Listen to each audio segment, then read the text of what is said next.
In conclusion, Boyles are nothing if not loyal. Loyal to our favorite brand of peanut butter, Mr. Nuts. Loyal to each other and loyal to Iowa.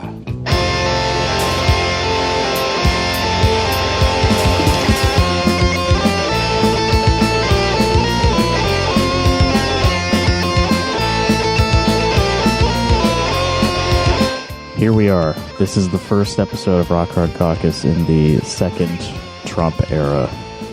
He's your president. Oh, man. Forgot about Diamond and Silk. Rest in peace to the one that died. Yeah. Did one of them die? I remember Yeah. she was sick. I don't pay close attention to them, I guess. Yeah, I don't think they're really, I don't think they're a part of the second Trump administration. I haven't seen him in years, yeah. He has moved on. He's, ditched his most loyal supporters, which is, I guess, par for the course. He did pardon all of the January 6th guys. That's true, yeah.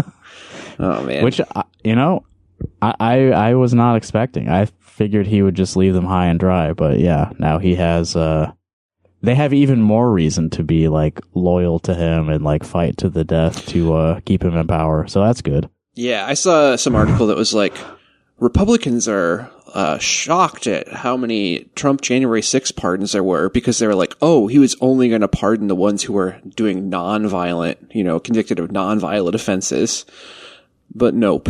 It's why are you surprised at this point? What the fuck what's the deal? Yeah, I didn't really dig into it at all, but was there anyone he didn't pardon? I don't think so. Yeah, very broad overview stuff I looked at. It seemed like it was just blanket, everyone. Yeah. Which is what Perry Johnson said he was going to do too, right? He was going to pay for their legal defenses and stuff. Oh, I forgot about that. I guess he doesn't have to worry about it anymore. Yeah. Yeah. He's off the hook. No longer has to pay the well, I don't think he ever actually contributed anything, but yeah, something to think about for our Patreon series. Follow up on that. Well, I do want to talk about stuff that's a little closer to home, because that's the main focus of Rock Hard Caucus is Iowa politics. And, we are going to take a little bit of a break from staring the horror directly in the face like we did last week with Zach. I think we'll maybe come back to the legislature next week. I'm going to talk to some people about maybe coming on and talking about that stuff with us. But for now, I want to look toward the future of Iowa for a moment.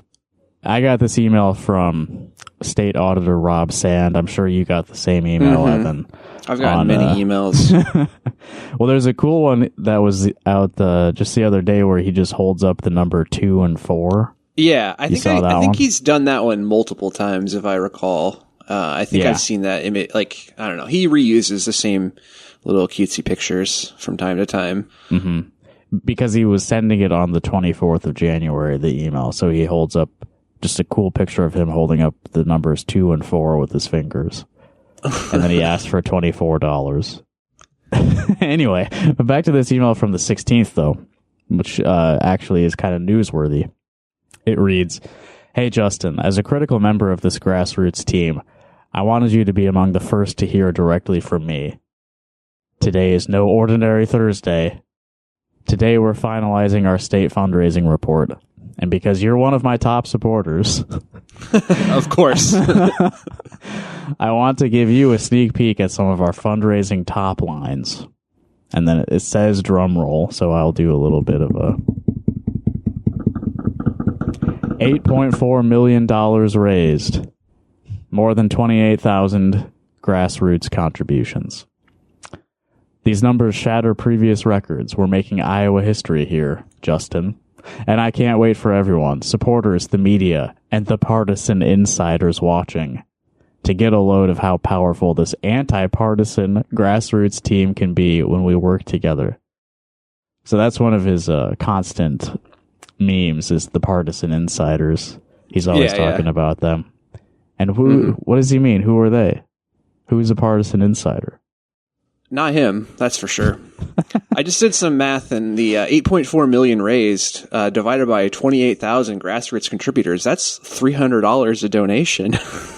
Yeah, okay. So keep that image in your mind. 28,000 normal Iowans sending $300 each to State Auditor Rob Sand, who's asking for money for what purpose exactly? He's helping the Democrats. I mean, he's not he doesn't have to run for anything this year. So, what's all this money for?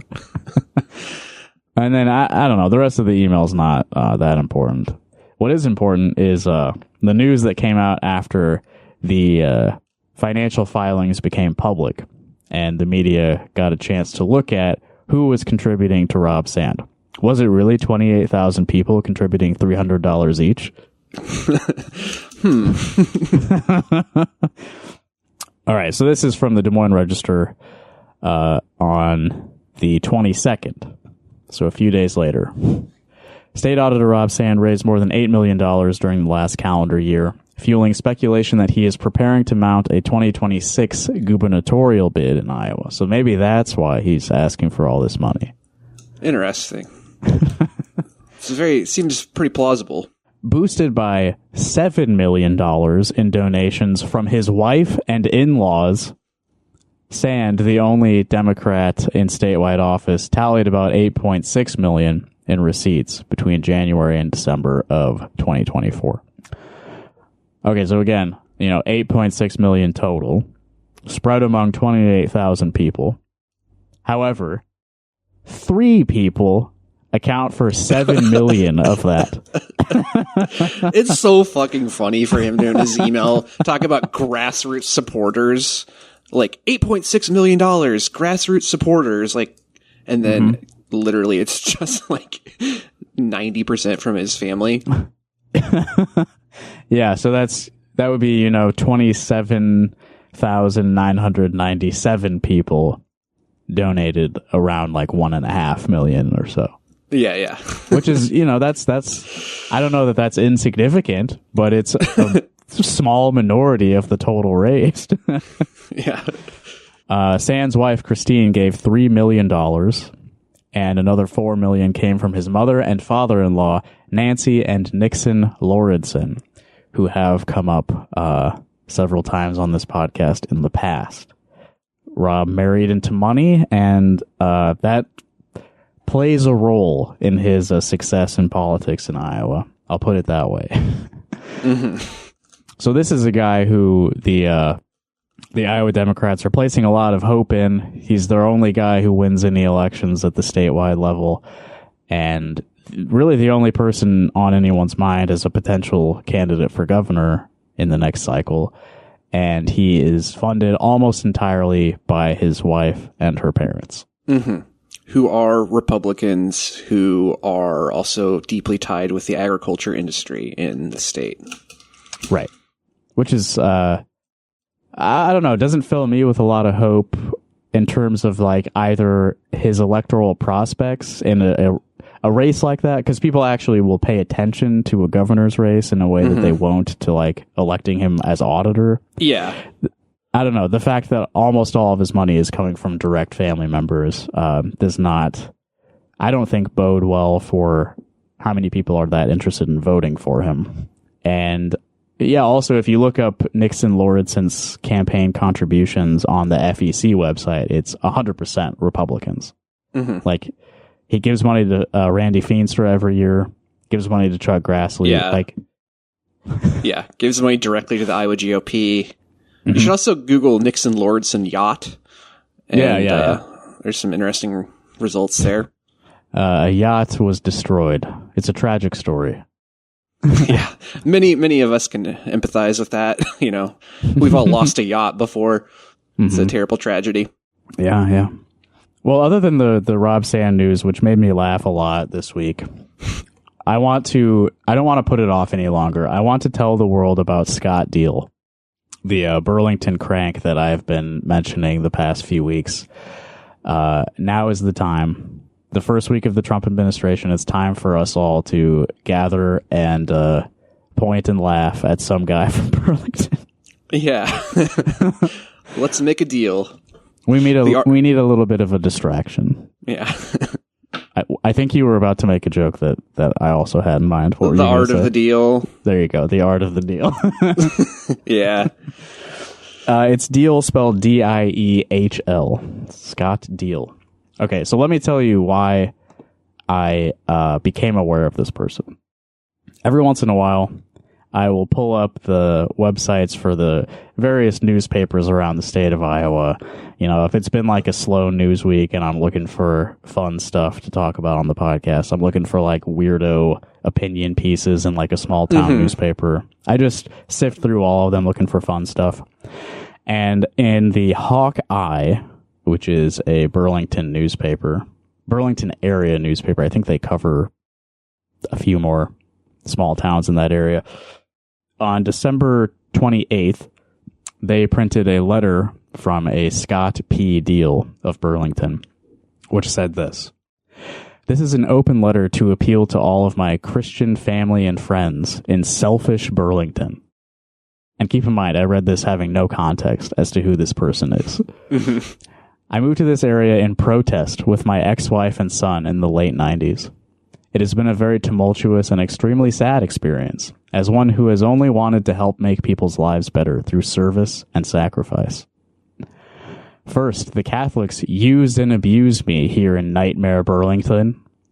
Then the Episcopals and now the Nazarenes.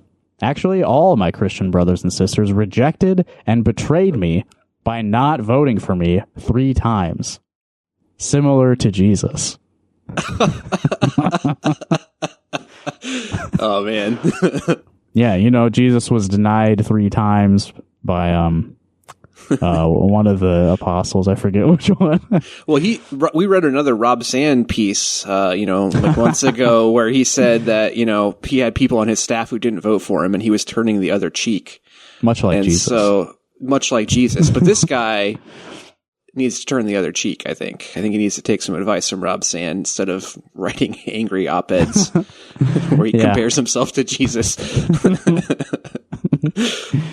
Yep.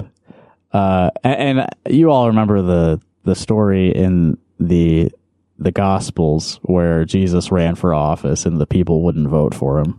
Yeah. Continuing with Scott's words here. "Thanks for absolutely nothing. Miserable little selfish Burlington. I'm finally leaving this godforsaken, ignorant, and immoral town and state. Iowa." And then in parentheses, "idiots out wandering about. Scott P. Diehl of Burlington." Yeah, I've heard that one before, but it doesn't really hit for me. I feel like you could do better than that. That's something that like Minnesotans say about us. Right. Yeah, so this is a hell of an introduction to a person. To not know who this guy is and to find this, I'm intrigued. I don't know if this is like ethical for the newspaper to have put this, let this through. It seems like maybe, I don't know, like this guy's thoughts should not be publicized, but I thought it was entertaining and I had to know more about Scott Diehl. So this is the art of the deal. I'm going to get through as much of this as I can. I probably have more than an hour's worth of material here. So I searched the area newspapers. I've got stuff from the Hawkeye and from the Fort Madison Daily Democrat. I searched their archives for any mention of Scott Diehl in the past.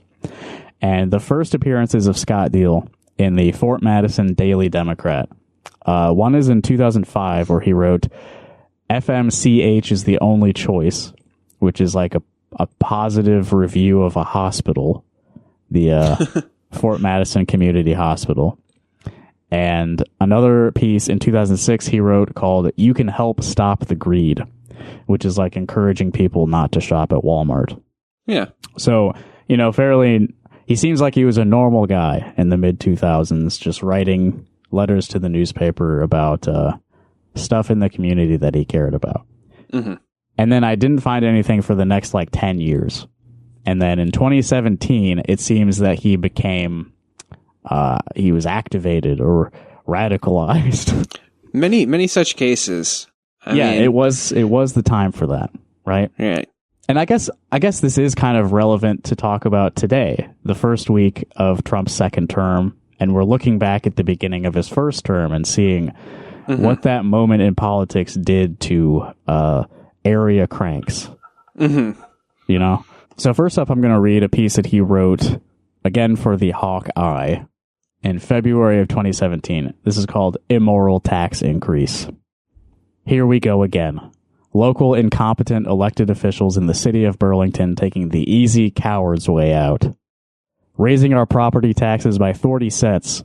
It is outrageous and a proposal that hurts all low-income homeowners, especially the working poor and elderly on fixed incomes. Shame on you, Councilman Fleming, Davidson, and recent traitor, Mayor McCampbell. You may have extra money laying around your private bank accounts, but most of us in this decaying town don't. You are no better than Congress, a horrible plague across our once great country.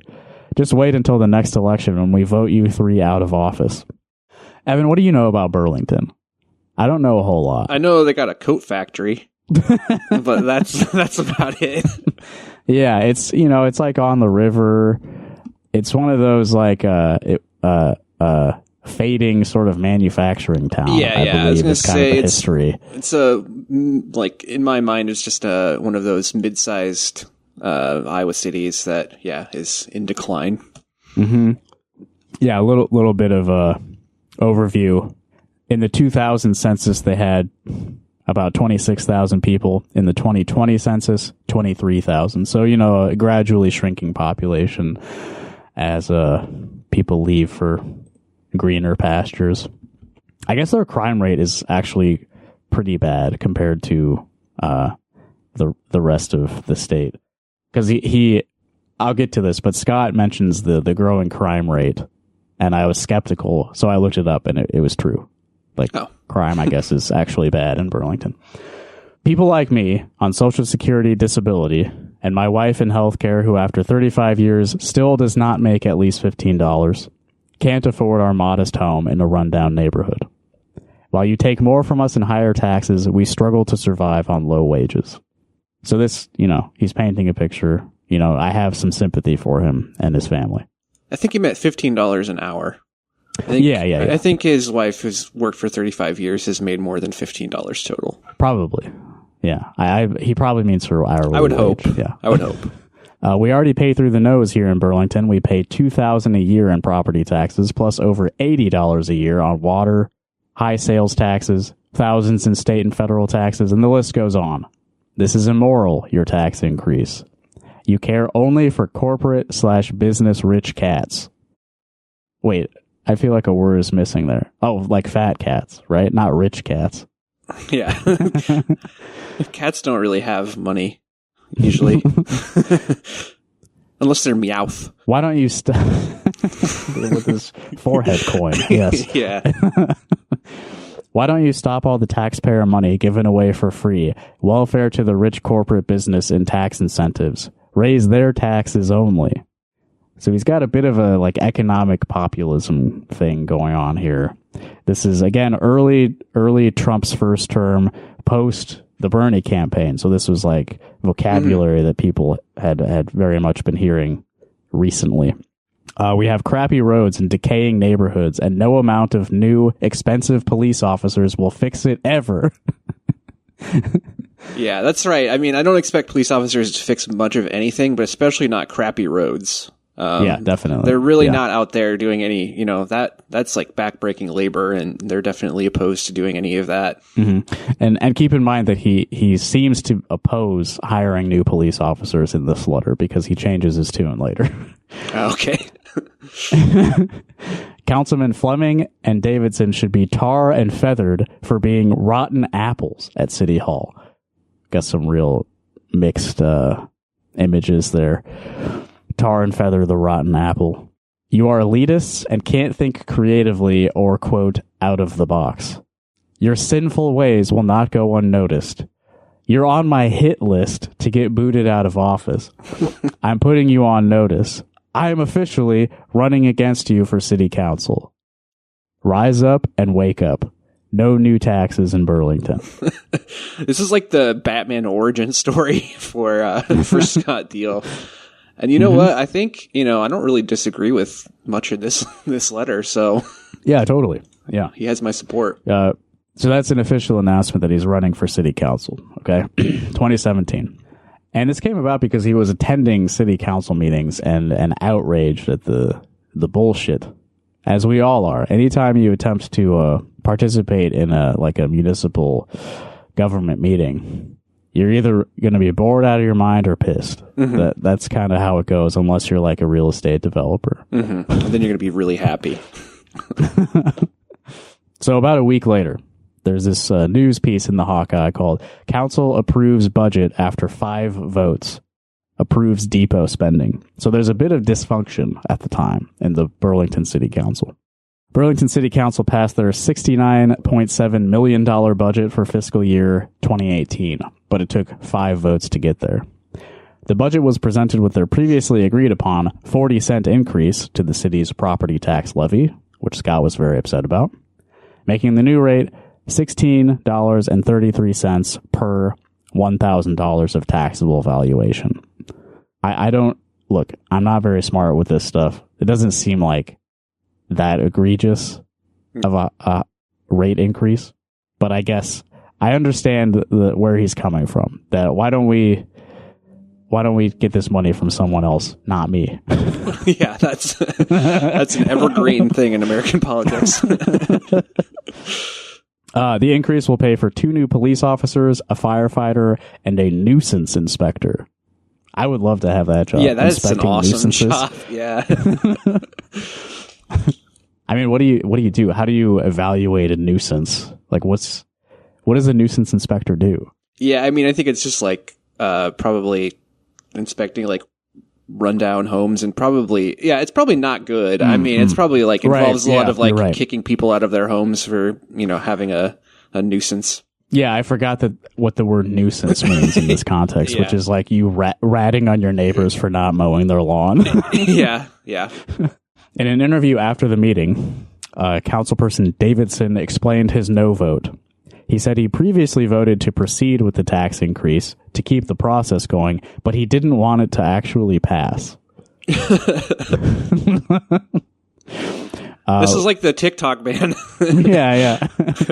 Wilson, on the other hand, previously said she didn't want the proposed plan because it neglects funding for a police grant they will need to find next year. However, she voted yes to finally put the matter to rest. "We just don't have the time," Wilson said in an interview after the meeting. Their decision came after a session of public input marked by outpourings of rage. Several raised concerns about senior citizens in the community who rely on Social Security to pay their bills, including property taxes. Scott Diehl spoke loudly and wouldn't stop speaking when asked by McCampbell, who is the mayor. When Diehl called McCampbell a flip-flop artist for his last-minute vote switch on the property tax hike, McCampbell laughed. This is not going to go over well with Mr. Diehl. I can tell. "Your property tax increase will kill the American dream of property ownership in this decaying city," Diehl said. So, just another glimpse. Why is he so mad? and to look at like the bumbling antics of the people in power at the time in Burlington. Like, yeah, I don't want it to pass, but I did vote for it. I mean, come on. How can you not run against that? Yeah. All right. So about a week after that, Scott wrote another piece that appeared in the Hawkeye, March 14th of 2017, which is called "They Don't Listen." "Well, it's true. You can't fight City Hall, at least here in Burlington." I forget where that comes from, but he put it in quotes. "You can't fight City Hall." Mm-hmm. Is it like a folk song or something? Yeah, I don't know. I thought it's just like a colloquial saying. Yeah. "They allow ordinary citizens to speak out at their council hearings and meetings, but they do not listen or care about us struggling to pay our taxes. The city council already had their minds made up, regardless of what we, the people, had to say. They, especially Jim Davidson, Annie Wilson, and Mayor Shane McCampbell, act like Vladimir Putin, totally dismissing us." Putin also was a big figure at the time, a sort of a boogeyman of American politics. This was even before the Ukraine stuff. But it was Putin was getting a lot of blame for Russia. There's a lot of Russiagate stuff going on. Internet disinformation stuff. Yeah. Hillary Clinton, Bernie Sanders, and President Donald Trump would be appalled at the lack of democracy from the Burlington City Council. Okay, never mind. He's not anti-Trump necessarily, I guess. Yeah, I don't think Trump would care, man. Sorry. I'm disappointed and dismayed. We live in a city that does not care about the homeowners, poor and elderly. Shame on you, Burlington City Council, and kudos to the only courageous city councilman, Tim Scott. But not the Tim Scott that we all... I was going to say. He's been around, I guess. Okay, he gives props to Tim Scott for voting against this property tax increase. And then he ends this with, "We must revolt. Stop paying our taxes now." Now that's quite a call to action. All right, and the week after that, another news piece in the Hawkeye about a city council meeting. The council took its final step in borrowing $9.5 million for public works projects. The bond money covers the $2.2 million for police department redevelopment, $5.5 million for the new flood wall, and the rest for the new roundabout, matching various grants and agency street improvements. So again, this is like a declining town, but they got to build a new roundabout. I mean, I feel like people in cities, like, especially in Iowa, because it's not like you're not running into roundabouts very often in rural Iowa, but that is really something that incenses people. I found they hate having to learn a new traffic device. That is one of the worst things that imaginable. Yeah, even if it's more efficient, even if you spend like 10 minutes to figure out how it works, it's really not that hard to figure out. But yeah. Well, over the past decade, they've just been putting these roundabouts like everywhere in Iowa. Like, just suddenly there'll be a roundabout dropped in suddenly. Yeah, I'm pro roundabout. Crucify me for it. Much like Jesus. Yeah, much like Jesus. The debt is in the books now, but there was still some outcry from the public. Scott Diehl of Burlington criticized the council's willingness to give tax abatements to developments, calling the trend welfare to the rich and corporate welfare. "I just don't feel you're actually listening to us," Diehl said.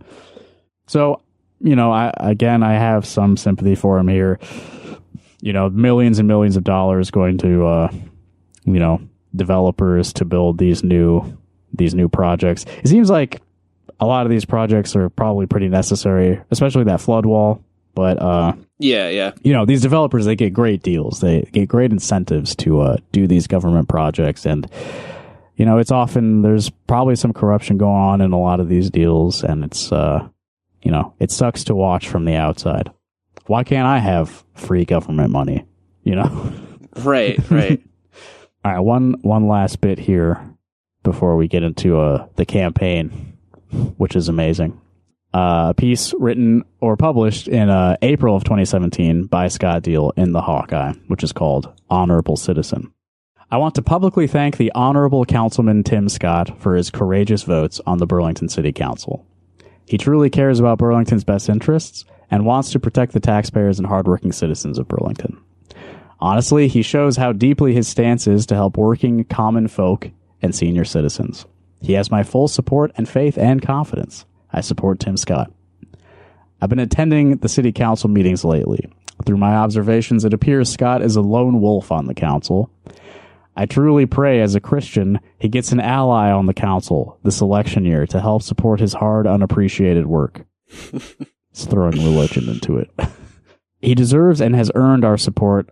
I highly encourage good citizens of Burlington to run for office on the city council." Now, you may recall, I think this was like 3 letters ago, he said that he was going to run, Scott himself. Right. He's praying for himself to run. But he's also, I guess, encouraging other people to enter the race as well. I don't know. "We need more caring and loving Christians on the Burlington City Council to help support Councilman Scott. Please vote this year to protect your tax dollars and to show your positive love for the city of Burlington. I passionately love Burlington. Now compare this to where he ends up in that first letter that I saw from him at the end of 2024, where he calls him, selfish. He can't wait to get out of here. But in 2017, I passionately love Burlington. I raised my son here, and he graduated from Burlington High School, then went on to graduate from Western Illinois University and made me proud. These positive achievements only happened because of this great city.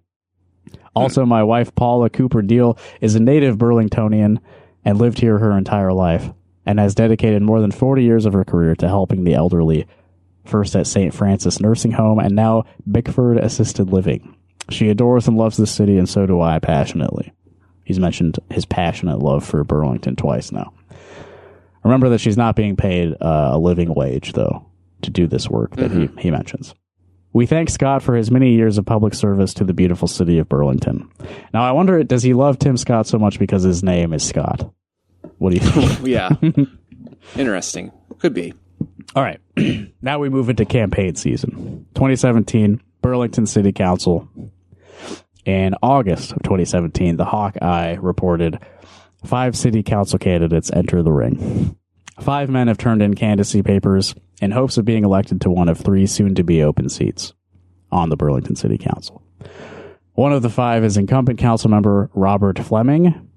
He's the only incumbent running, leaving open 2 chairs previously occupied by Tim Scott and Jim Davidson. So Fleming and Davidson are 2 that he said he really doesn't like. Scott Diehl doesn't like these guys. But he does like Tim Scott. And Scott, okay, both Davidson and Scott have said they are not running again. And Scott has, in fact, resigned from the council early. So this must have been a huge blow to Scott Diehl's his hope for the future. He wanted to get on the council to work together with Tim Scott to be like the passionate, loving Christians on the Christian center of the city council. Right. Yeah. So the only guy he liked quit early. I mean, come on. Now here's like a little bit of a profile they put of Scott Diehl in this article. Scott Diehl, 53, is a retired substitute teacher who came before the council back in its budget talks to deliver a long written speech railing against a property tax increase. He later reappeared before the council with an apparent olive branch, a stack of free red I Heart Burlington bumper stickers. Small print on the bottom of the stickers reads, "Paid for by Scott Diehl." That's awesome. He couldn't. That's a very good olive branch, and he couldn't resist putting his own name on it. Yeah, I mean, it's like he's doing this as like a campaign effort, but like pretending it's not for campaigning purposes, but also putting his name at the bottom just to make sure people know. In a handwritten notebook paper press release, written in the third person and delivered to the Hawkeye, Diehl said, "Crime is our number one issue and crisis that needs to be solved and addressed immediately." So again, he's like a Batman type figure. Mm-hmm. Yeah. Except his only issue is, I guess crime is an issue for him, but I mean, it seems like taxes are a bigger issue for him. Right. And if you think about Batman, you don't want to tax him too much because a lot of his wealth goes into his vigilante efforts. And so we got to give him some incentive, right? Yeah, that's true. I wonder what the property taxes are like on Wayne Manor. It's probably a lot, right? I would imagine. Scott Diehl doesn't have nearly as much money as Bruce Wayne, though, I don't think. No. Diehl was formerly on the Riverfront Advisory Committee. I don't know what that is. He's recently been mowing senior citizens' lawns and going door to door for his campaign. I respect that's this. Honestly that's a good campaign tactic, honestly. Yeah. Like, I feel like you can probably, really get in the good graces of your senior citizen neighbors by just mowing their lawn and then saying, "Vote for me. I don't like taxes. I don't like crime." Pretty much perfect. Yeah, perfect campaigning. Like his opponents, Diehl sees a shrinking population as a major problem. He thinks people are moving away because of crime, taxes, and low-paying jobs. Makes sense. Probably the last one, but That one's probably a big one, yeah.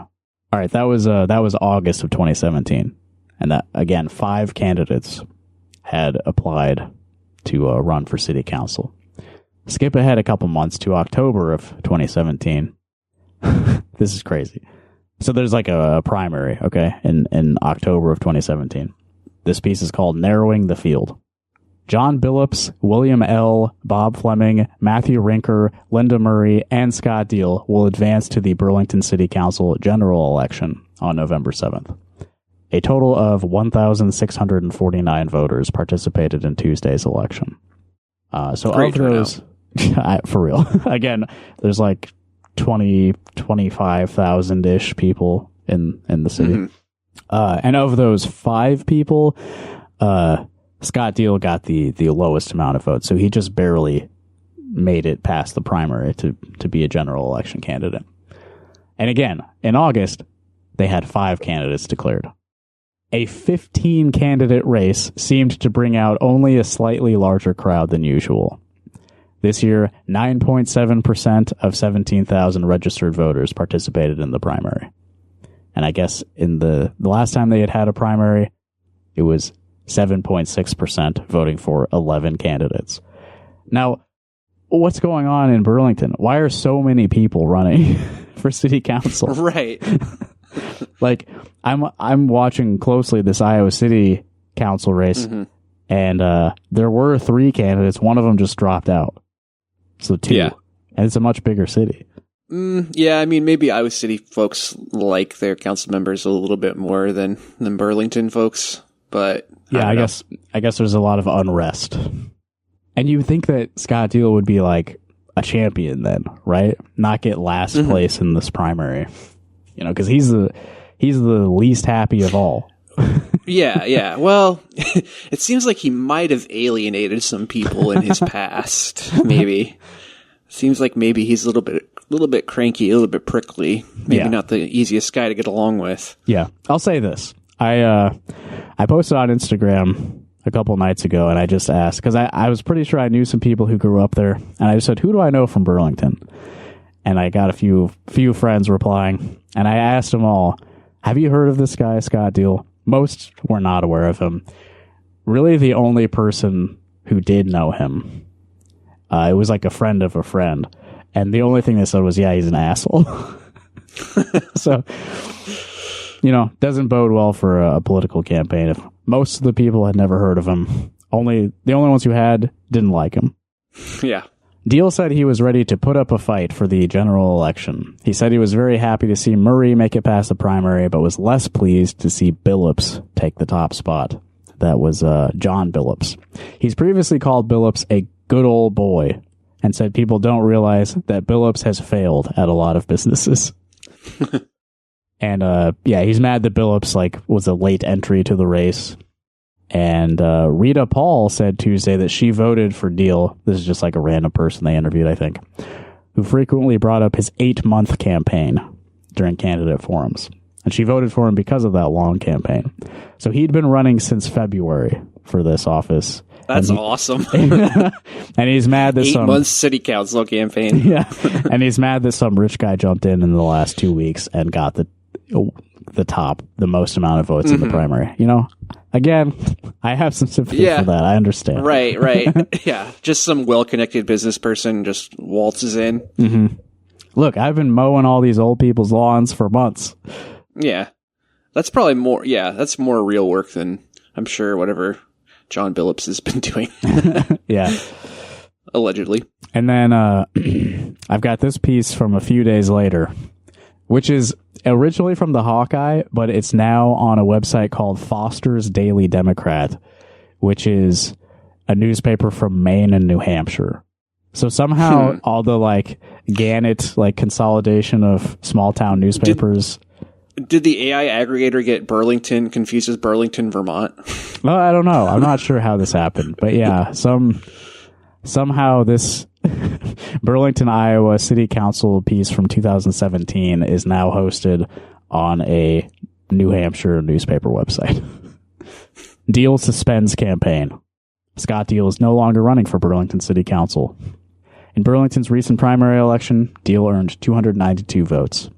that made him the 6th most picked candidate of the 15 running and earned him a spot on November 7th's general election ballot. In a note to media Friday night, Diehl said he no longer wants that spot on the ballot. And this is a quote from Scott. Effective immediately, I've suspended my campaign and have encouraged my supporters to vote for either Elmer or Murray. When only 1,700 people vote and the other 15,000 don't bother to vote, what's the point? So he encouraged people to vote for Linda Murray or Michael Elmer. I don't know shit about them. I'm only focused on Scott Diehl right now. But the other 4, he sees the other 4 on that ballot as good old boys. This comes up a lot. He calls them good old boys nonstop. When the minority vote in the good old boys, it's just utter insanity at best, Diehl wrote. Then there's going to be several write-in candidates, the losers from the primary. It's crazy. They should have rallied around one of the 6 winners, yet they are stuck in their own ideologies. Anyways, I'm done with trying to please everyone. It's impossible.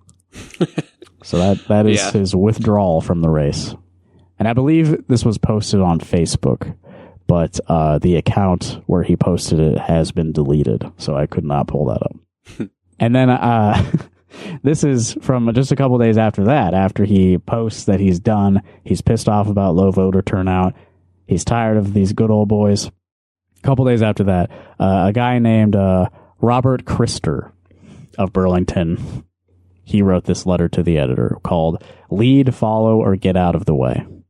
Henry Ford said, lead, follow, or get out of the way. In the military, I heard things such as lead from the front, or in the absence of leadership, I shall lead. Presidential speechwriter James Humes said, the art of communication is the language of leadership. Who is James Humes? I should have looked that up before now. No idea. He wrote speeches for Dwight Eisenhower, so this is an old man. Humes, along with William Safire and Pat Buchanan, is credited for authoring the text on the Apollo 11 lunar plaque. Wait, what? Why did Pat Buchanan have anything to do with it? Yeah, what the fuck? Man who loves science. Anyway, again, this is Robert Kritzer writing about Scott Diehl. I say character matters. Scott Diehl was a candidate for Burlington City Council but suspended his campaign in a note sent to the media. He claims he suspended his campaign because we no longer have a true and effective democracy when only a minority dictate who the leaders become. He made this decision because only 1,700 people voted in the primary, 292 of whom voted for him. He claims the minority vote in the good old boys and the losers from the primary are running a write-in campaign, which is utter insanity. Blah, blah, blah. Here we go. The beauty of democracy is choice, Mr. Diehl. I had thought about voting for you, but I had an interaction with you on social media that changed my mind. Uh-oh. Because I'm a reasonable guy, I considered the possibility that maybe I read you wrong. I tried to reach out to you. You made the choice to snub me. I made the choice to leave well enough alone. Since then, I've read several reports of you blocking people on social media, and you have developed a reputation for being unreasonable. My best guess at how you even made it into the top 6 candidates is because you had some recognition. I saw the signs in people's yards, and I know you went door to door. Mr. Diehl, you made it onto the ballot for the general election. You had a legitimate chance, better than most. And then you wring your hands and imply that democracy is broken? Now, so far, Evan, who do you like more? Do you like Scott Diehl or do you like Robert Kritzer more? I'm rolling with Diehl. Yeah, same. Like this guy's kind of a dork. Yeah. I mean, he opens with a quote from Henry Ford. I mean, come on, dude. Yeah, not great way to start. And then he talks about how he was in the military. Like, of course, your second sentence tells us that you were in the military. Come on, man. Yeah. And then he's being condescending to our boy. Like, right. He's just being a dick. And then you make suggestions as to who I might vote for? Why in the world would I trust your judgment? I do think it's kind of crazy that this primary, like 6 candidates make it through the primary. That's still a lot. Yeah, for sure. And I think it makes sense. Like if you get last of 6, it's like, all right, fuck it. Yeah. I mean, he also campaigned for 8 months just to get in last place. And then, so it's like, what, you want to campaign for, like, that's already a lot of work. Right. I'm not going to go from sixth much to first in the last, like, month of this campaign. Come on. Yeah. A better leader would have led people to the ballot box. A better leader wouldn't have wasted the votes of 291 other people who voted for him. I really like that detail. 292 people voted for Scott. Obviously, one of them was Scott himself. I have to talk about these other 291 people. Do you even realize what a slap in the face that is? They invested their time in you. The time being voting in a primary. I mean, I don't know. It's not that much time. Yeah, this is akin to Joe Biden dropping out of the presidential race, It is. It is. This is a betrayal of your supporters, Mr. Diehl. People talk. I listen. Well, who are you, Robert Kritzer? I don't care. Yeah, where's your city council campaign, man? You couldn't leave. How many votes you got? Yeah. Scott Diehl got almost 300 and you got 0. What do I care about what you have to say? Anyway, he's just trying to like scold him for dropping out or whatever and being a little bit abrasive on social media. Maybe that's why I have so much sympathy for him. Yeah. And it ends with, I'm sure you're a great guy, Mr. Diehl. If you get your ducks in a row, maybe you could give it another go. He's just taunting him. I know, yeah. You talk shit about me for a whole piece, and then you're like, hey, why don't you give it another shot, buddy? There's some, like, personal stuff here for sure. Well, I mean, I guess he did talk about some... I would like to hear more about their social media encounter. I know. Unfortunately, that's lost to time, but yeah. Maybe we could follow up with Robert Kritzer and get some details about that. All right. Here, this is kind of like the crown jewel of my research here. Is that the Tri-States Public Radio interviewed Scott Diehl, and so we have some audio of Scott Diehl while he was running for council. And I believe the interview took place before the sudden announcement that he was dropping out, but then the audio was published after. So it's kind of an interesting like this came out while everyone knew that he was done, but whatever. So let me hear a little bit of Scott here. And let's see, how much audio did I pull from this? About 7 minutes. Probably won't listen to all of it, but here's his introduction.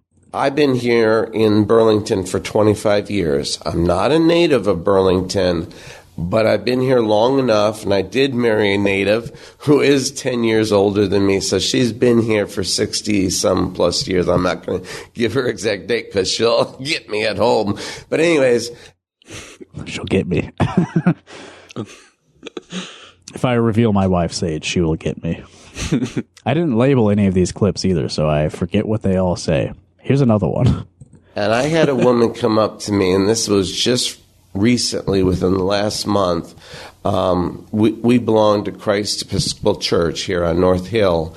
Episcopals. The Episcopals, were they ones who betrayed him? I believe so, right? Yeah. I think he's been betrayed by every Christian sect. Yes, except for the Methodists and the Lutherans. So, yes, the Episcopals were called out in the Thanks for Nothing article, which was my introduction to Scott. So he's pro-Episcopal at the time of this recording, but things change. But she came up to me after the services, and she gave me a big hug, and I didn't know who she was from Adam, and I apologize not knowing that. But she came up to me and she says, "Wasn't your ex-wife Kim Benish?" And I said, "Yes." She left me, when she brought me to Iowa cornfield. This is like a half-hour interview, and it's like 90% him just like rambling. Yeah, it's awesome. Honestly, he sounds like he might be like on Xanax or something too. Yeah. He's just got that little rambling quality. Fields and hogs and everything else. I'm a transplant, I'll admit it, but I've been here 25 years. This is home. Since January, my wife and I, out of our own pockets, came up with an I Love Burlington bumper sticker campaign. And I know 99.9% of the people do not use bumper stickers on their cars anymore. But we still gave away 1,000. That was the original order. I have like maybe 10 left out of that 1,000. We're still promoting it. And the reason we're promoting I Love Burlington so much is because of last year's divisive and polarized election, which divided our country. I don't care what political party affiliation you are, and I'm not afraid to say what I am. I'm a registered independent. I've been an independent since I turned 18. I'm not afraid. And I'm going to be 54 in a couple months. I'm still a registered independent, which I think allows me to look at the broad view of things and see things for what they are. So that's kind of a long clip, but it's like everything. It's everything about Scott. This is everything you need to know about this man. Yeah. I love all of that. My ex-wife brought me here. I didn't really like it. She left me. She left me in Iowa. My new wife, though, we made these bumper stickers. I know most people don't care about bumper stickers, but we know this isn't going to be an effective campaign because 99% of people do not give a shit. But we did it anyway, and we have 10 left, and reach out to me if you want one. And I love Burlington because of the election last year, which was divisive. And these bumper stickers will heal the divide. Because we all love Burlington, right? It's a very original idea. Plus, I'm a registered independent, so I don't subscribe to either side of this divide. So I'm a uniter. And that's another reason we're having a lot of crime issues and a lot of different issues in this town is because Illinois residents have jumped over the river and have jumped on our benefits and the drug trade. Oh, my goodness. Oh, my goodness. Yeah. All right. So here's where I start to have a little less sympathy for Scott. Blaming crime rate on those damn Illinois residents jumping over the river, which is, that's a dog whistle. Who's he talking about? Yeah, where have we heard that before? Yeah. Every time there's been any crime in Cedar Rapids for the past 15 years, it's those damn Chicago transplants. And you know what I mean by that. Wink, wink. Right. So that's not too good. I am a little bit endeared by the drug trade. Oh my goodness. Oh my goodness. I kind of like that part. What I've heard is from staff anyways, and I can't mention names because they could lose their jobs even talking to me because I'm a candidate. And there's a fine line you walk when you do that. But I've had people that have said, and very bluntly, Mr. Furneaux tries to be a friend. That's the city manager. Rather than a boss and a leader. That's great if you're on the playground and you want to be, friends with everybody when you're in school, on the playground. I love that one because he's like, staff have been talking to me and they could lose their job for talking to me. So I won't say their name. Well, maybe you shouldn't say it to the media at all, Scott. Yeah. Maybe you should have kept that part to yourself. And he kind of does this back and forth thing where he pretty strongly criticizes the city manager, but then he's like, I like him though. He's cool. I like him. Yeah. Terrible at his job, but he's cool. And let me just tell you this real quickly. I was raised Catholic. I'm not Catholic anymore because of my wife that I'm married to for the last 11 years. And I love you, Paula, but she was a Protestant. Aww. And she refused to become Catholic. So I said, fine, that's fine with me. Let's find something that we believe on together. And that's how I view voters. I said, okay, we're over here, we're polarized. Let's come together and work together and compromise. And I think I'm a great compromiser. Does that work? Do you think two different Christians? Yeah. I was gonna say it does. It's a decent metaphor. I mean, there's like what's the difference between Catholics and Protestants? I mean, let's be real. Yeah. Especially in 2019 or whatever. Yeah. things have not gotten quite as weird as they are now. I do like that he's a wife guy, though. Yeah, totally. That's cool, I guess, man. And that he took it. He agreed. She didn't convert his wife to Catholicism. She converted him to Protestant. Right. Yeah. I think, that does probably speak well of him that he didn't force another person to join the Catholic Church. Yeah, that's right.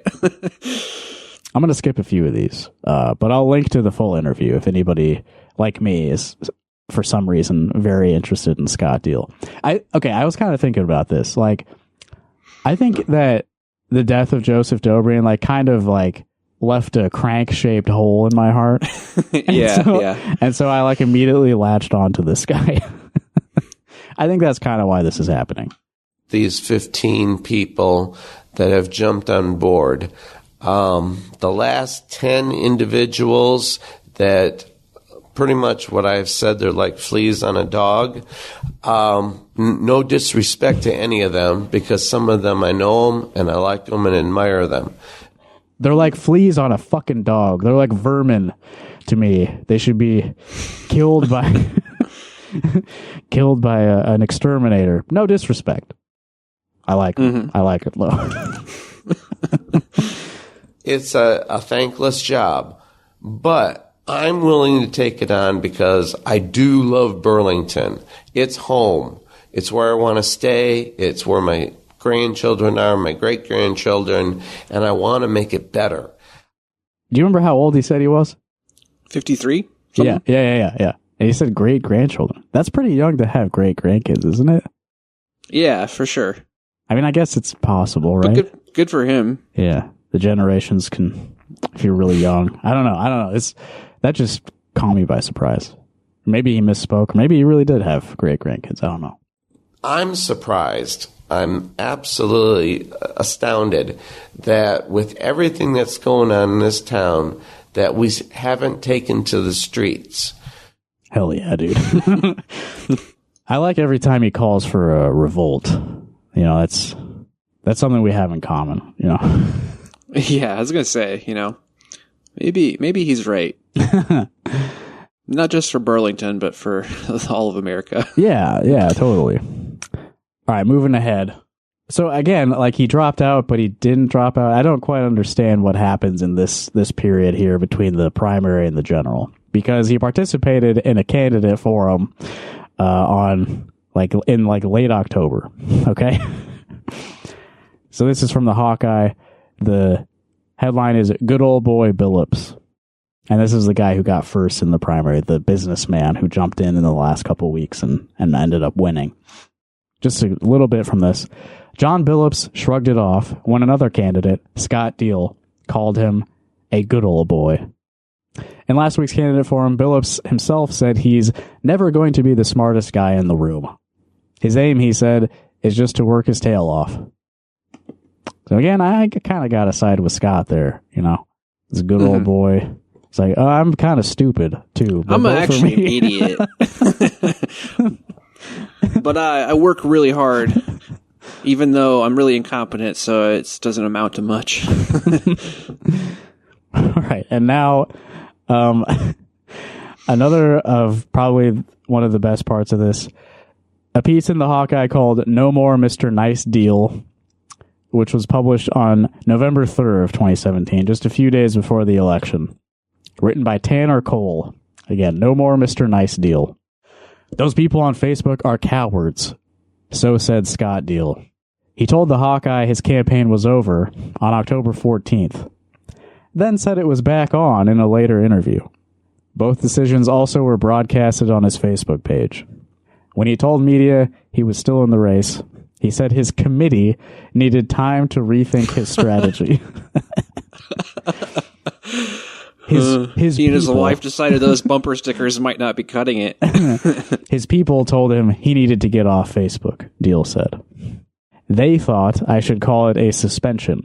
Not even say temporary, just call it a suspension, Diehl said. It was one way to back out of Facebook real fast.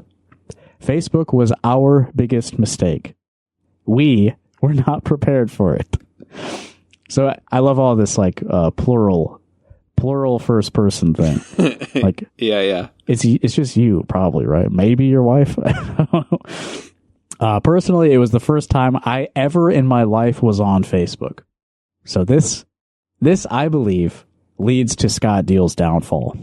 Is that he was because he wanted to run for local office, he was convinced that he needed to get on Facebook to do so, which may be a necessary evil to campaign in 2017. You know, probably do need some presence on Facebook, but he had never been on Facebook prior to that, right? Mm-hmm. So this is a mind that had not yet been poisoned by social media.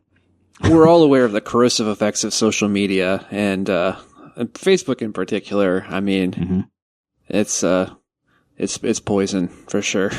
Yeah. And I mean, especially now, it's really, really bad. And it's gotten a lot worse since 2017. But that's not to say that the environment in 2017 was a positive for anyone's mental health. Yeah. Go with a different superhero. This is like him getting bit by the radioactive spider. Facebook being the radioactive spider. And then he becomes Facebook man. Yeah. Diehl wouldn't say who is on his committee, but he made it clear he or they also made a decision about his tone for the rest of the election. Diehl was done playing nice. I'm fighting now, unlike I did before, where I was tiptoeing through the tulips, trying to be nice to these people, Diehl said. And then, okay, you know, maybe this is interesting. Diehl, 54, is from Utica, Michigan. Is it Utica? Utica is a small suburb of Detroit. I believe that's how you pronounce it, Utica. Mm-hmm. He technically is from Illinois, but considers Utica his hometown. At 3 years old, he was rescued from abusive parents in Illinois, he said, and placed with an adoptive family. So just another piece of the puzzle of Scott Diehl. He studied Parks and Recreation at Central Michigan University, but switched to education before graduating. And then they get into like his resume. He managed an independent drugstore in high school and eventually became co-owner. Crazy. He and the other owner sold the store. Diehl took his cash and opened a furniture store. He said both businesses were crazy successful. I mean, that's why he's retired at age 53, right? 54? Yeah, totally. But can't pay his property taxes, I guess. Mm-hmm. Skipping ahead a little bit, Diehl taught religion at Notre Dame High School for less than a year during the 1998-1999 school year. He claims he quit of his own accord after the parents of entitled rich kids coming from prominent families complained about the difficulty of their children's homework. And he was teaching religion, so like, what's the homework? Yeah. Say your more prayers every night. Yeah. Just as he mistrusted the prominent families at Notre Dame, Diehl does not seem to think highly of the 5 people also appearing on the November 7th ballot. He came in 6th in Burlington's recent city council primary. He earned 292 votes, just 15 more than the 7th place candidate, Cody Fleetner. Think about how different our world would be if those 15 people had made a different choice. I mean, I may not even know who Scott Diehl is if not for that. Right. At the last candidate forum, Diehl would not say anything positive about his opponents when asked. This, again, I have to love him for that, because that's like a bullshit thing. Do they even do that in debates anymore, where they're like... I don't think so. I feel like that stopped after the like Hillary Trump thing. Yeah, I was going to say, I think they tried that during, say something nice about Donald Trump. Yeah. I remember she said that like his family loves him was her answer for that. Yeah. That's actually a decent answer. Okay, here's how he trashed all these other candidates. John Billups, Diehl said, inherited a business from his father and ran it into the ground. Certain people can get away with murder, Diehl said, and other people like myself get called on the rug all the time. Is that a turn of phrase that do you know what that means? I've never heard that in my life. Yeah, get called on the rug all the time. So like, I guess other people get away. Nobody calls them out on their mistakes, but me, I'm always getting called out on the rug. Interesting. Yeah, it's a different one for me. William L., Diehl said, has real firefighter experience, but just being on the council doesn't count as experience. You've got to work, Diehl said. I feel like he had the kid gloves on for that one. He's afraid to criticize a firefighter too much. Incumbent Robert Fleming. Fleming has been nothing but a downward spiral for this city. Matt Rinker, Diehl said, thinks he is hot shit. And that's censored. They did S and then a bunch of hyphens. Matt Rinker is hot shit. Maybe I'm supposed to be a prick like Matt Rinker and be out there saying, I did this and I did that, Diehl said. So he calls him a prick. And they did not censor that, so that's pretty cool. I mean, we need more candidates like this, calling their opponents pricks in the local newspaper. No, this is a real ass guy. I saw there is like this chart going, or like a graph or a map going around that has like different swear words and like where they're most like highly correlated. And like Iowa is apparently prick and douchebag central. Oh, cool. Yeah. I like prick. I say that a lot, I think. Yeah, that's a good one. I don't think I've said douchebag in a long time though. Yeah, that's yeah, I don't really like that one. Yeah. Linda Murray, Diehl said. And remember, when he initially dropped out, he encouraged his supporters to vote for this person, Linda Murray. Mm-hmm. Linda Murray, Diehl said, came out of the woodwork as a candidate because her husband wants money from the council. These are all adults and they're behaving like entitled children, Diehl said. Diehl does have a few people to compliment. He had high praise for former city councilman and mayor Tim Scott, saying he's the only recent council member to return city phone calls. So there was this other guy running, Mike Elmer, who did not make it past the primary. Elmer is running a write-in campaign. Diehl said Elmer begged him not to suspend his campaign. And Diehl is aware some people don't like him. Those millennials absolutely hate me, Diehl said. Damn. Not these millennials. They think I'm evil or something because I believe in lessening the tax rate and lowering crime. Diehl said he reached out to a group of young candidates after the primary and heard back only from Chance Oliver. Chance Oliver. Why is that familiar to me? Chase Oliver was a libertarian guy. That's right. Yeah, ran for president. Yeah. In fact, when you Google Chance Oliver, the first result is Chase Oliver. Ryan Rogers, one of the younger candidates who campaigned alongside Oliver, said he hadn't heard anything from Diehl since the last candidate for him. He wasn't surprised Diehl couldn't reach him. He blocked me on Facebook way back in early September, Rogers said. So that's awesome. I mean, if you're running for a local office and this is the type of profile that makes it into the local paper, this is a guy who's going to make waves, right? Mm-hmm. Now, I do have bad news, and I keep in mind this is from 2017, so it's not news exactly. But following this heated campaign, I've got the results here from the November 7th of 2017 Burlington City Council race. I'll list the candidates in order of how many votes they got. John Billups with about 1,200 votes. That's the good old boy, the top of the good old boy pyramid. Linda Murray with just shy of 1,200 votes. They were very close. Matthew Rinker, who again thinks he's hot shit and is a prick. Matthew Rinker got third with just under 1,000 votes. William L. got also just under 1,000 votes. Robert Fleming, 833 votes.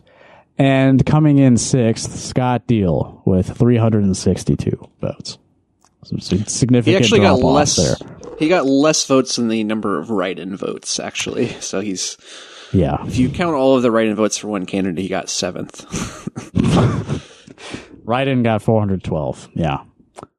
So I'm sad that this didn't work. This campaign, mowing people's lawns, making a bumper sticker, campaigning for 8 months, being super abrasive and mean to everyone. Getting into pedantic fights on Facebook. It didn't work. It failed, which doesn't bode well for my future political career. I think we're fucked. I think, but why would you want to even subject yourself to that? Like, Scott Diehl is brave for actually doing this. Yeah, and unfortunately, I think did he gain anything from this, or did this hurt him in many ways? No, I mean, I think it kind of drove him to the brink of madness. Yeah, and in fact, so he lost this election, and I have just three more little bits of Diehl to share with you all, and I called this segment after the fall. So I don't know. I think maybe he had some illusions that he maybe could succeed here. He was representing a sort of an angry core of like people who didn't want their property taxes to go up, and he thought that maybe he could be their champion, and it didn't work out. So after that failure, where does Scott Diehl go from here? So first we skip ahead a couple years to April of 2019. And we have here another Scott Diehl letter written to the Hawkeye. This is a call to action, my fellow Burlingtonians, neighbors, family, and friends. We should show our 100% support and appreciation for all our first responders. They are our heroes here in this great city of Burlington. We all must fight for their lives and do or help them maintain their superior service at current levels. You know, I didn't play the audio clip of this, but part of his campaign was that they should hire actually 2 new police officers. So he's gone back and forth on this a bit. As I've said countless times in the past, I love Burlington and every single person who lives here and pays taxes. It's probably supposed to be pays taxes, but it's PAS, pays taxes. I mean, I've talked shit about a significant number of them, but also I love them. I love them all. They're like fleas on a dog to me. And then he's saying we need to pay firefighters to do their jobs. Our current city manager and current city council members need and must hear from you. One person can, and as history can verify, does make a difference in the world. Look towards Jesus of Nazareth, Dr. Martin Luther King Jr., and countless thousands of others. I couldn't think of a third. Please flood City Hall and City Council with phone calls, texts, emails, etc., and demand protecting our fire department appropriately. So this is kind of a positive letter. You know, he's in hibernation for a couple years, and then he comes back out to say, "Hey, I love first responders. How about you?" So maybe he didn't take the loss as badly as we might have thought. Now skip ahead another couple years. This is from September of 2023. A news piece in the Fort Madison Daily Democrat. Headline: Burlington man arrested for threatening to blow up hospital. Uh-oh. That's no good. Man, no, that's not great, man. Right. Who is this Burlington man? Scott Diehl, 59, has been charged with disorderly conduct, initiating or circulating false reports. Simple misdemeanor. Now, you may recall way back at the beginning of this, he wrote a letter to the editor celebrating a local hospital. Yeah. Well, it's a different hospital. So. I think that's actually an important detail. That was the Fort Madison, is it Community Hospital? FM? Yeah, Fort Madison Community Hospital is what he wrote about. And he actually compares it favorably to this other one, Southeastern Iowa Regional Medical Center. And you got to keep in mind, that was like 2005 that he wrote that other one. And in 2023 is when he's threatening to blow up a hospital. Think about how things have changed in terms of medical care in this country between 2005 to 2023. You know, hospitals, probably the quality of service at a hospital has declined a bit in those 20 years. At 11:20 a.m., the West Burlington Police Department received multiple reports that Diehl was making bomb threats toward the hospital on his Facebook account, according to a criminal complaint. He didn't take the advice to get off Facebook. It's advice that we should all take, but he didn't do it. Yep, he got sucked back into the world of Facebook and found himself making bomb threats to a hospital. We can lay this all this blame at the foot of Mark Zuckerberg, honestly. Yeah, absolutely. Ruined this man's life. All right, I'm going to read some of the posts. Now, keep in mind, I'm quoting here. This is not me making a bomb threat to a hospital. I'm reading a news report. All right? So don't call the cops on me. I have nothing to say about the Southeastern Iowa Regional Medical Center. I'm sure they do as good a job as they can. I wish no violence towards them. But I'm reading a Scott Diehl Facebook post now. This is a call to arms. And this is all caps. Time to bomb all agents of evil, including Southeast Iowa Regional Hospital and Iowa and all local, state, and especially federal government buildings. Oh. Incredible thing to post. incredible thing to repost in the newspaper. Yeah. I don't think I've seen this where they actually just post it verbatim. That's good journalism. The arrogance I need to know this. The arrogance and incompetence needs to end now. Overthrow our expletive government and infrastructures. You have God's permission. Do it now. Damn. Southeast Iowa Regional Medical Center better start to evacuate. Incoming people with bombs within the next 30 minutes. And 4 exclamation points at the end of that. Right. What the fuck, man? I know. This sucks. This is not a good thing to post. What happened? I mean, what happened in the years? I mean, like, there's a lot of missing, pieces here because, there's several years between this and when he ran for city council. This is everything I could find. But yeah, I mean, there's maybe a kernel of this in the earlier reports. Like he clearly has, there's some anger within this guy, an anger at the system that oppresses us, and an anger at all these pricks all around him who do nothing to fix the problems. But I don't think he was at the point of like all caps bomb threats in 2017. Mm-hmm. While attempting to locate Diehl, officers were informed he was last seen at this hospital. Police located Diehl on the second floor of the hospital near his mother's room, according to the complaint. So something happened involving his mom. Okay? Mm. When questioned by officers, Diehl denied having his cell phone or making the post. The complaint states. When officers... Okay, so he denies having done the post or even having his phone on him. When officers asked if the posts were done in anger or whether there was actual intent in this post, Diehl told police he was upset and not happy with how his mother was being cared for by hospital staff, and that theoretically, if he did make the posts, it was out of anger, and that he did not have any guns or bombs in his possession, according to the complaint. Man. Yeah, so they arrested him, and obviously he didn't have any explosives or any weapons on him, so this was an empty threat. I mean, there was an element of that where he was encouraging others to bomb the hospital, which isn't good. Yeah, well, it's another thing where he's like acting like he's got like a whole like gang with him, like right, incoming people with bombs. Right, some it's like delusions. He's the ringleader, but it's really just him. Mm-hmm. They didn't even lock down the hospital. They just were like, "Oh, this is a Scott Diehl running his mouth." They probably knew about him. I mean, yeah. So after being in the news for threatening to blow up a hospital, I found this piece in the Maquoketa Sentinel Press from 2024. Letter to the editor. I'll protect your precious freedoms. First of all, I want to introduce myself. My name is Scott P. Diehl, a proud American patriot, 60-year-old retired high school social studies teacher. I'm an active Christian and volunteer within the community.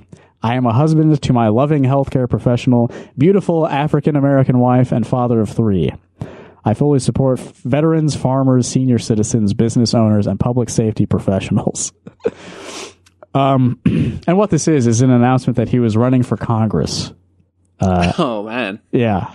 I'll read just a little bits of this. The Republicans and Democrats are all immoral crooks stealing our freedoms, competent health care, wealth, safety, and peace of mind. Democrats are champions of high taxes and socialist programs and policies. Don't we know it? Mm-hmm. Republicans are champions for the higher deficit and filthy rich millionaires and billionaires only. Therefore, we must start electing third-party candidates immediately. So he is running as an independent against Marionette Miller Meeks and Christina Bohannon. And he announced this on October 1st. Yes. Well, he learned his lesson. Don't campaign for 8 months. Yeah, right. If you look at the campaign that he lost, who won? The guy who jumped in at the last minute. Right? Yeah, there you go. So he's learning. Independent candidate with libertarian values is how he bills himself. And he lists sort of 8 campaign planks. Competent women's healthcare freedom. Does not go into detail on that. I mean, sounds good, probably. Yeah, he's like one of those, like, we can't, well, I mean, he's has heavily on the Christian stuff, so he can't just say abortion. But sounds like he might be on the right side of that issue. Sure. Maybe. Yeah, and remember, he threatened to blow up a hospital because they mistreated his mother. Well, and who is a woman. Right, and he's a libertarian, and he's a wife guy. So I mean, right. We'll give him the benefit of the doubt and say he's on the right side of this issue. Campaign plank number 2: all guns.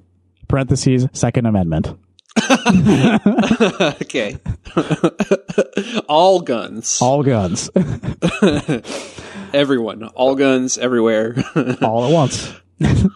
I feel like that's a popular one. Number 3, capitalism.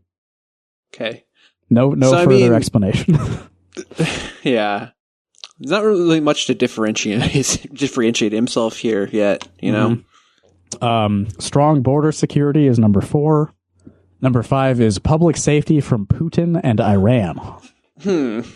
That's, definitely what I think of when I think of public safety issues. Like Putin, Iran, definitely playing a big factor in my life. I'm really curious what he means by that, but he does not explain. Number 6, criminal justice reform. And then in parentheses, victims' rights first. Okay. Not a lot of specifics either. Number 7, cut taxes and abolish IRS enforcement. And number 8, eliminate taxation without voter approval at the ballot box. That's an interesting one. So yeah, I don't know if that's well, obviously he didn't win.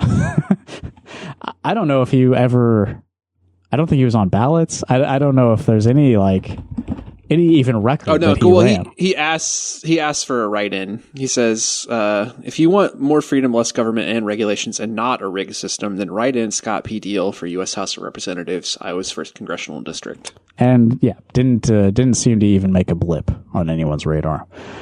But if you go back, let me read Thanks for Nothing again, just a little bit from that. Again, my first introduction to Scott Diehl happened after this failed write-in campaign. December of 2024. Yes, all my Christian brothers and sisters rejected and betrayed me by not voting for me 3 times. So one of those 3 times was that failed write-in campaign. So there's the city council campaign, there's that write-in campaign. I don't know what the 3rd time is, actually. I didn't find a 3rd election that he lost in there. But I don't know. If anyone out there is familiar with Scott Diehl and maybe knows a little bit, like what was this other time that Christians betrayed him by not voting for him? That's one piece of the puzzle I could not find. It says on his LinkedIn that he's a private tutor and self-employed. So that's the story of Scott Diehl. I hope that people find that interesting. It's been a while since we did an episode that wasn't really focused on like current events, and I really I went down the rabbit hole on this guy, and I had to share my findings. He's interesting. He's an interesting fellow. Yeah, I'd say it was more fun to talk about than a lot of the other things that we could have been talking about. So, yeah, hope you enjoy. Yeah. Thank you, Scott. We salute you. Don't. Maybe not. We think you're interesting. That's you're an interesting fellow. Yeah, we're sorry to see you leave the great state of Iowa. And I'm sorry about your mom and whatever happened at the hospital. Yeah, totally. Well, speaking of those awful things that we could have been talking about, the thing that really bothered me a lot this week, the first week of the Trump administration, all this talk of ICE raids. And, I think obviously one intention of this is to cause panic and to scare people and intimidate people. The federal government does not have the resources that they would need to do a mass deportation like what the Trump campaign was talking about. And it's questionable whether that would ever be feasible, but any deportation is a moral failure of this country, I think. And so I don't know, it's just a very tough week. Like, what's the right thing to do? You don't want to just post oh, we saw ICE. Somebody told me they saw ICE at this place. Cause you can't really verify that. You don't know really what happened. You're just maybe spreading panic for no good reason. I don't know. It's hard to know what is the right thing to do, but I did want to just send people to a couple of resources that like do good things for immigrants in the state of Iowa. Right. Iowa Migrant Movement for Justice, which is at iowammj.org. And the Immigrant Welcome Network of Johnson County, which is at iwnjc.org. If you're feeling this sort of like discomfort and guilt or whatever about like the way that immigrants are being treated in this state and in this country, there's a couple places you could like put some of your attention, maybe some of your money even. But yeah, absolutely. Yeah. Aside from that, a couple other things I wanted to plug. A group I'm in, Lex Lotto and the Christine Burke Ensemble, we're releasing an album on February 7th. I would love people to hear that. We're also doing an album release show on February 8th at Close House in Iowa City. You can get the album, listen to it at lexlotto.bandcamp.com. There's a single there that you can listen to now that I think I put at the end of the last week's episode, I think. Mm-hmm.